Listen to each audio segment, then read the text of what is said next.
Welcome to Who's Your Mother podcast, where we discover who we are as souls and mothers through Reiki, spirituality, and healing. Hi, I'm Carolina, your host and Reiki master. I'm so very excited you're here today, so let's get started. Hi, I'm Carolina. I am your Reiki master, womb healer, and the host of Who's Your Mother podcast. And welcome and thank you for listening. I'm just going to use this time to introduce myself and let you know my story with Reiki and how I ended up here. It's quite an interesting journey. Reiki for me was introduced to me when I was trying to conceive my son, Ollie. Back in 2016, we were trying to get pregnant, and physically everything I was doing was correct, and my periods were regular. I was healthy. The doctor said everything was normal, but I still wasn't conceiving. During that time, I also had fallen off my horse, and I had suffered a very gnarly concussion to my head, and I was put on medical leave for my job.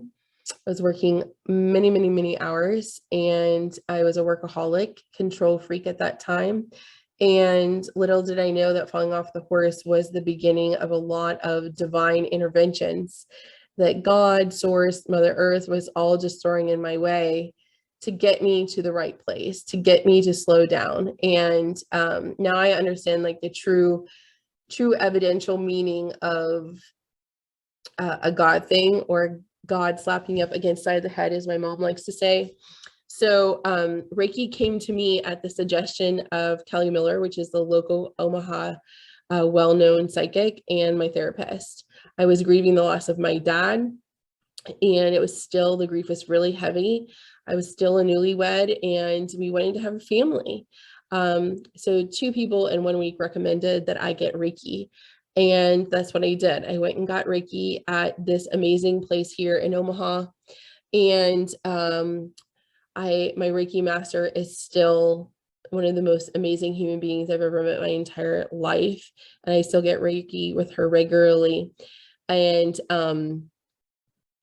so I got Reiki, and then the very next month I was pregnant with Ollie. I was testing positive, and it was insane how quickly it was. I knew that as soon as I walked out of that session, I was forever changed. I felt sparkly, if you can even express that. I felt lighter. I had this dark cloud, this heaviness in my chest. I just didn't breathe the same after my dad had died. And that was the beginning of my spiritual awakening. And we had gotten married very quickly after my dad had died. My dad died in April. When we were getting married, we got engaged in September, and we were married in December, and that all happened in 2014. So this fast forward to 2016. So in April of 2016, I was testing positive with Ollie after 1 Reiki session. Reiki just made me feel lighter again. It made me feel like I could actually live and take a full deep breath after being depressed for so long. We actually told my in-laws that we were pregnant with our son Ollie on the anniversary of my dad's passing. It was a very special moment for us. We had gotten a pacifier and put it in a tiny little box.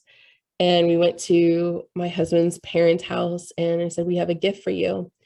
And basically, I said, here you go. And she opened it, and we told them that we were pregnant. And we had not told them that we were trying. We didn't share those kind of details with them, but they were overjoyed, and they were so excited because this was going to be the first grandchild that was going to be like in the same city as them. And it turned out it was really great to have them close by as long as we did. As long as we did. They now live in another state. But anyway, fast forward, I got Reiki through my pregnancy and postpartum, and it really was the magic slice of the recipe of all the things I was doing that got me out of the darkness of my postpartum recovery.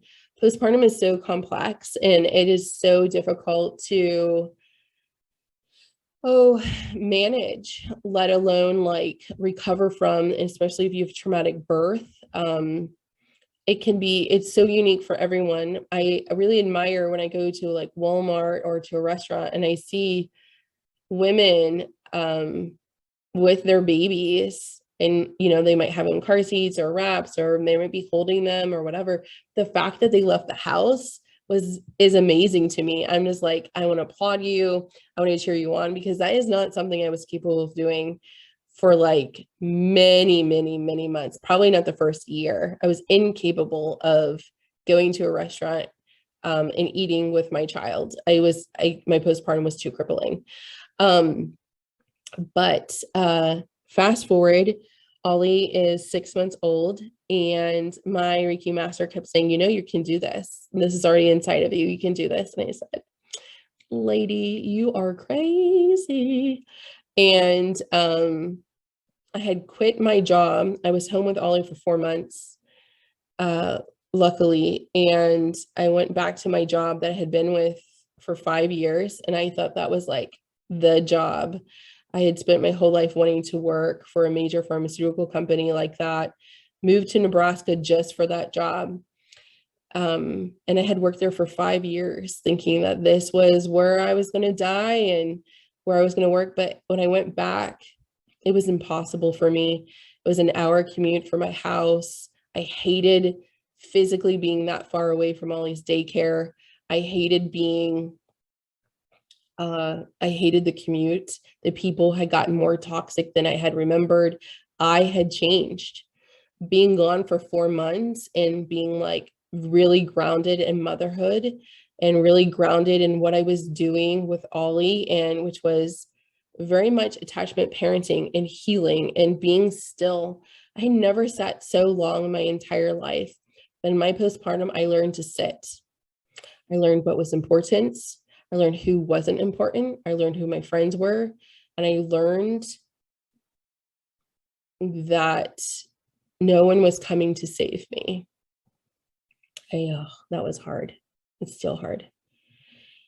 Not my mom, not my mother-in-law, like no one was coming to save me except maybe my postpartum doula. And we had a mommy's helper at that point, but even then they were paid. A lot of people that were in our circle disappeared. But boy, did my husband and I cling to each other. And I clung to Netflix a lot, and I clung to Ollie a lot, and I cried a lot, and I ate a lot of beef jerky. And I had this little cart where I had all my snacks and my blue Gatorade, because I blue Gatorade made me make more milk. And I would do what's called power pumping, and I would do triple feeding with Ollie. It took us a really long time to become exclusively breastfed. It took us till Ollie was 12 weeks old. And we almost lived at there was this amazing place here in Omaha and Lincoln, Nebraska called Milkworks. Plug in for them. They are an amazing nonprofit that supports and advocates for breastfeeding. And they provide so many services, but they'll fit you for a breast pump, breastfeeding bras, pumping bras, flanges. Did you know that most women have the wrong size flanges? Go get your tetas checked out and make sure you're using the right size flanges.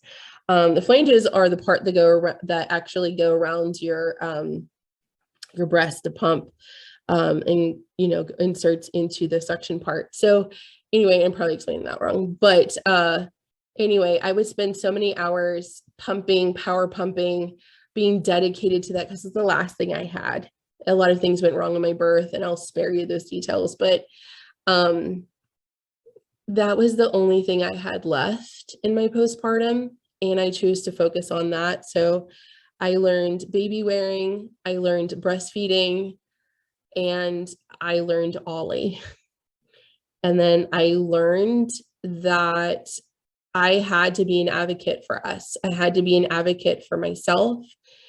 And sometimes that was really messy.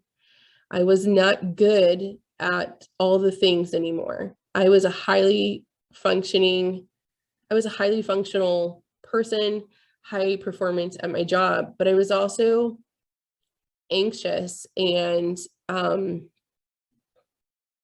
I was pretty much like chaos on legs. In some cases, sometimes people would call me Hurricane Carolina, and that knew me while in Miami, but I'm not a hurricane anymore. I am not a hurricane at all. 6 years later, 5 years later, I'm quite the opposite. So healing does take place, and healing does change you. So that's my postpartum, but through that, I got Reiki, and that's really along those other things, going to seeing my midwife, seeing a therapist, and I didn't take drugs, or, I didn't take pharmaceuticals. And that was really hard for a lot of medical practitioners to understand, is like, I didn't want to do that. And my body didn't handle those drugs well, because I had taken antidepressants and mood stabilizers for a couple of years in my 20s, and it just didn't serve me well. And since I was breastfeeding and all of those things, and there are ways that there are breastfeeding safe pharmaceuticals. But for me, I just knew that I wanted to do it a different way, that I wanted to handle. For me, I had to get a grip on the root cause of all of these things. And what had happened was, I discovered is a lot of the unhealed traumas that I did not address came up in my postpartum. And that led to a lot of my philosophies I now have in my Reiki practice, is that if we can heal these unhealed traumas that happen when we're children, in our adolescence, in our adulthood, before we have children, it would make fertility, pregnancy, birth, and postpartum so much easier. It doesn't mean that you won't have troubles, but my belief is that the more you heal up front, the less complications that you're going to have later. For me, I was sexually assaulted in my 20s, and I didn't tell anybody. Didn't tell my husband. I didn't tell anyone until probably, it might be now 3 years ago, until 2019. So in this case, Ollie would have been a little over 2, and I didn't tell anyone, and I had an abortion in my 20s. So all of those things that I did not know how to conquer, I did not even know that needed to be addressed. I was like, all right, I lived through it. That's enough. I endured. It made me stronger. And then now here I am. But then I would stare at my baby, and I felt like a worthless human being, because I had an abortion. I'm like, well, I did this horrific thing, and I was in a terrible situation, and it was just really the choice that was best for me at that moment. And a lot of people may not agree with me because of their own choices, but this is my story. It was my choice. And it was something that was very difficult for me to go through. But when I would look at Ollie and hold him, and I just felt so unworthy to have this beautiful baby boy. And but I loved him more than I loved myself. And it was magnetic. I just had to hold him all the time. So it was a lot to work through in my postpartum, and for a long time after that. But Reiki and talk therapy is what helps me get through it. And so for when I first started my Reiki practice, I focused on postpartum, because that was the most recent season of life. And then I moved on to serving all women. I never resonated giving Reiki to men. I do give Reiki to my son and to my husband and my puppies. And I have given Reiki to clients' husbands, like in a couple setting. But I do not do Reiki for men. I just knew that I was made to do Reiki for women related to motherhood. And as I pursued it and got more certifications and dived deeper and saw hundreds of clients, I understood what I was. I wasn't just a Reiki master. I was a womb healer because I started to heal my sexual assaults and I started to heal my ancestral trauma. I started to heal my daddy issues. I started to heal my neglect and abandonment issues. And all of that went back to the womb. And I started to see the patterns when I was doing in-person sessions. It all went back to the womb. The disconnection to the person's soul. And through healing, there was a common theme that the people who would come and see me, the women, they wanted more. They wanted to know more. They wanted to know that there was more to life than what they were living. Some women had really tragic stories, really significant pain, giant traumas, painful traumas. And then there were some women that just had the perfect life, but didn't have fulfillment. So, and no story is more significant than another. They're all important. All women are important. All stories are important. But the number one feeling that they all wanted to have was a connection to their soul and to have that fulfillment, to have discovery of what they liked and what they didn't like. And a lot of these women, most women were mothers or on their way to be mothers. There is a few who chose not to become mothers, and I love working with them too. And they needed to come to peace with their decision not to have children. So Reiki has been a wild ride and a lot of discovery. But the most thankful thing that I have learned is to hold space. And to hold space and to do it well. And not everyone does it well. But to me, to hold space means not to project onto other people. Just to let the person be who they are, unload what they need to, and activate that healing energy that's already within them so that they leave uplifted, empowered, anchored in who they are, and know that their healing is a process, that it's layered, that it's not linear, it's an ebb and flow. A lot of cliche sayings here, but that, and that is also probably reason why I no longer do one-on-one sessions anymore. I'll do one-on-one coaching and I have a membership and I have a group program. But for me, I would see people one time and then they would disappear. There's others that would come every month or multiple times a month. And that's really the magic that happens. Is a lot can happen in one session. I mean, for me, I got pregnant after one session. The energetic healing that happened was amazing and it was enough. But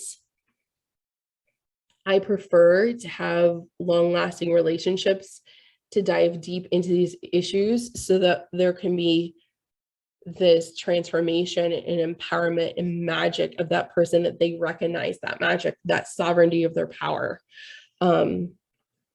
So with that, that's the reason why I do it, is I've created these containers to foster that kind of community. I believe that healing is I like to approach healing as a relationship. We have a relationship with money, whether that's a conscious connection and relationship or not. But I believe that we need to treat it like a mindset or a relationship. Like, how do we talk about it? What do we believe about healing? And that's not something that's very commonly done, or people can see that they can heal themselves, or that they're powerful enough to heal themselves, or that the magic is already inside of them. And this is not an abracadabra, but like knowing that they have the capability to transform, and that even Reiki in this podcast is not the only modality that we'll talk about.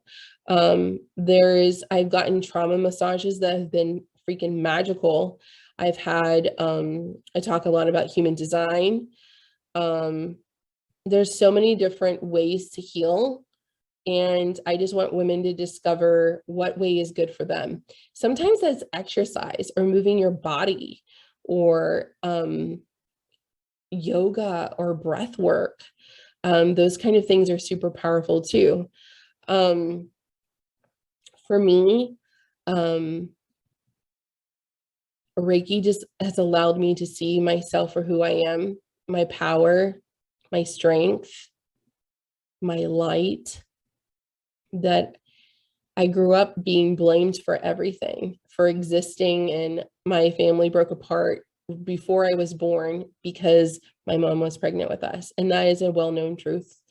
My dad has passed away. Well, I already mentioned that, but I have a brother and a sister. We do not speak, and I'm at peace with that, and I'm sure they are too. It's a mutual decision. But I love my mom so much, and most of my life I was pitted against her or pitted against my dad, depending who it was. But healing a lot of those wounds has made me a better woman, a powerful woman, one that is connected to her voice. I'm not perfect, but sometimes I get scared too, and sometimes I get shy. Sometimes I just want to isolate. Other times I'm extremely extroverted and loud and boisterous, and the world knows exactly how I'm feeling and what I'm thinking. But Reiki has made me secure enough to be who I am authentically online and in real life, and realize that I'm not too much and my existence is needed and wanted, and to feel safe in my body. I am 300 pounds and I am 5'5". I am curvy and round and plumpy, but I am a strong person. My body is beautiful. And there's some days that I may not like it, but Reiki has made me see through a lens that's very clear. It's not cloudy with self-loathing or sabotage, that my body created Ollie, and it endured a gallbladder attack, a gallbladder removal surgery, a car crash, and it kept that little baby safe all the way to his exact due date. And I breastfed him for 4 years. And so when I keep that as the priority in my mind, you know, a lot of women, like, Reiki has allowed me to heal in a lot of different ways. And I just want women to know what this kind of wholeness feels like, what this kind of peace feels like. That healing is a commitment and a choice, but it's also choosing you and prioritizing you, and knowing that I am a mom, but I'm so much more than that. And I'm so much more than my experiences and my traumas. I am even so much more than healing. I am full of curiosity, hobbies and passions, thoughts, laughter and joy. And I think that that's also something that women need to be reminded of, is that no matter where we are, that we are so much more than we usually allow ourselves to be. It's also your reminder to take up space. Take up as much space as you want. Take up all the space that you need. Laugh as loudly as you need to or want to. Laugh and dance like no one's watching. Because if you don't do it now, when? And it is my hope that with this podcast, that you know that you can just be and do anything that you want, but also just know yourself. And when someone says, "Who are you?" and you just know, and you can say, it's not just your job. It's not just your relationship or your titles. Oh, I'm a CEO. I'm an entrepreneur. I'm an investor. I am an online service provider. No, I'm a creative. I'm a sexual being. I'm a sacred spiritual person. I am a spiritual being having a human experience. So many things. You don't have to be defined by one thing, and you don't have to be defined just by motherhood, even though motherhood is great. It also sucks sometimes, and nobody tells you that. Breastfeeding hurts sometimes. pumping sucks sometimes. Working and pumping sucks sometimes. And when people tell you it's just, oh, but you're so lucky you have a healthy baby after you've had a sucky birthing experience, that's not okay either. It's okay to be in pain and say, F off, not right now. And it's okay to set boundaries with people. And if they don't understand, they'll either be there or they'll exit. And that's okay too. So this is my story. And I am super grateful you've taken the time to get to know me, be here. I hope you enjoy this podcast.